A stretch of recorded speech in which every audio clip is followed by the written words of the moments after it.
So what's good, YouTube? It's your boy, Today I'll be making a tutorial video on how to use the PS3 controller on the Dolphin emulator to emulate a GameCube controller. So without further ado, I'll jump right in.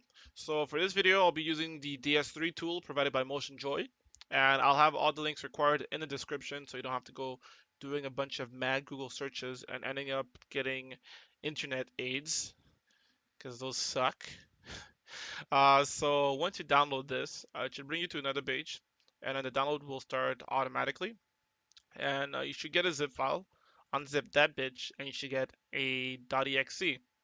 Run it. I'll ask you for admin rights. Press yes to that, and once that's done, just follow the installation wizard and install it like you would normally. I want to install it because I already have it on my computer. You should find it on your desktop or on your sidebar. Uh, so I'm just gonna go ahead and run it, and it should look like this. Wait for controller to be connected, 0%.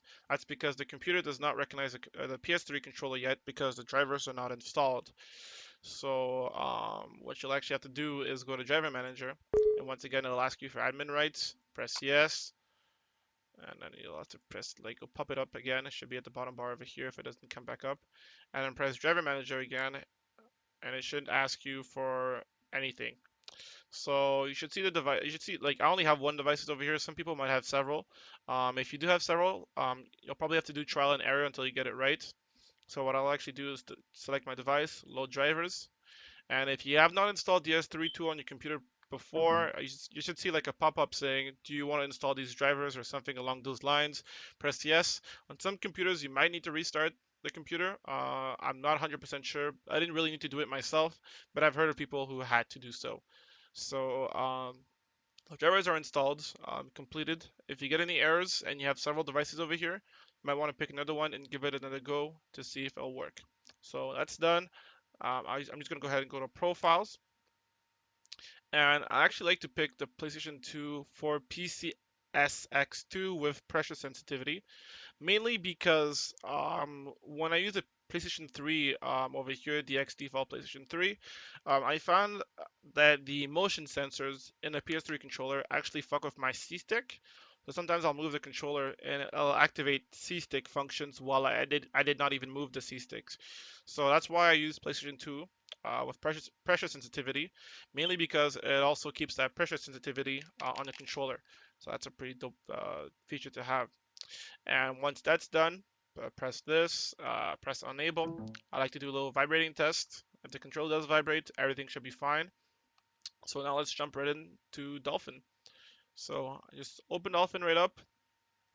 Go to options, Gamecube Pad Settings, and I'll just clear my shit real quick. And I like to go at the bottom over here, pick SDL Zero Motion Virtual DS3. If that's the only thing that, like, just pick anything that says Motion Joy or Virtual DS3. So that's what I did, and then I'll just go ahead and set it up.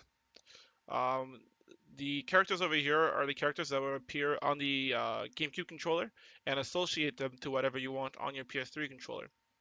So A will be X, B will be square, X will be circle, uh, Y will be triangle, Z will be right button, um, main stick will be up on your left analog stick, bottom, left, right, C stick, up, down, left, right. I'm obviously using the right analog stick for the C stick. You can go ahead and give them a try and see if they move properly.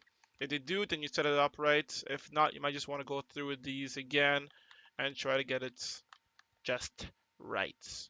So I'll use left for left trigger and then right for right trigger. The L analog and the right analog you don't need to use because we have pressure sensitivity on our controllers. And then for the D-pad, you want to use up, down, left, right on your D-pad on your PS3 controller. Once that's done, just want to press OK. Before I jump into the game, I always like to go in Options, Configure, and then go in GameCube and make sure port 1 has a GameCube controller connected to it. In this case, it doesn't. So I'll just check Standard Controller, press OK, and I will test it out and see if it works. So I'll use Dragon Ball Z Budokai Tenkaichi 3 to test that shit out.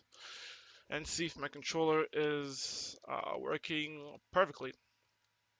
It's always nice to try it in game, just to see if that every button is responding as it should. So here we go. I actually really love this game. I used to play it when I was a kid all the fucking time.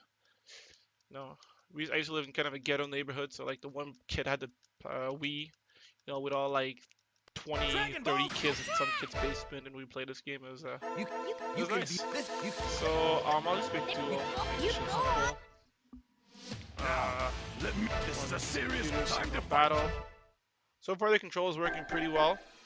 My left stick and my A and B buttons seem to be acting as they should. Sorry, I'm taking a bit too long. I'll just pick this character right here. So 10. And he'll fight Piccolo. Just for the fuck of it. And we'll fight there. I always love the mini games. That's an amazing idea, actually. So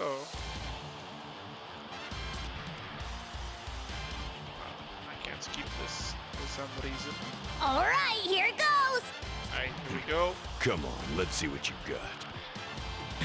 So, yeah, this is order. My right.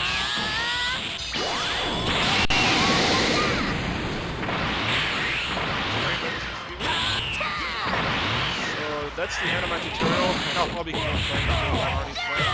But have a great day, guys, and thanks for watching. Rate, subscribe, comment, whatever the hell you can do. Share the video.